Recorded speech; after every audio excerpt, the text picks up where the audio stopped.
Takulandirani kutsamba lino la AMTV Malawi.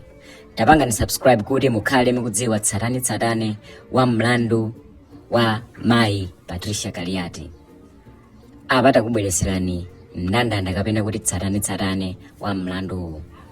Apolisi ku Lilongwe alengeza kuti mlembi wamkulu wa chipani cha UTM Patricia Kaliati akaonekera ku bwalo la milandu lolemba. Malinga ndi Peter Kayala ofalitsa nkhani za polisi mnthambi ikupita chitsogolo pofufuza nkhani yomwe Kaliati akuganizidwa kuti amafuna kupalamula. Malinga ndi Kayala, apolisi akulemekeza ufulu wa Mai Kaliati pomwe ali mchitolokosi. Pakadali pano apolisi atisanga yankhulepo zambiri zokhuza kumangidwako pofuna kuteteza mboni pa nkhani iyi.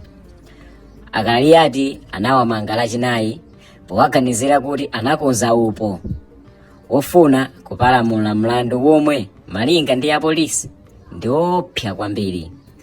Kodi inu maganizo anu ndotani? Tatiyeni tione ma comments amene ali mmusiwa ndipo mwinanso enunso mutha kuyikapo maganizo anu pa mlandu umene apolisi sakuunena mpakada pano. Taonani ma comments amenewa.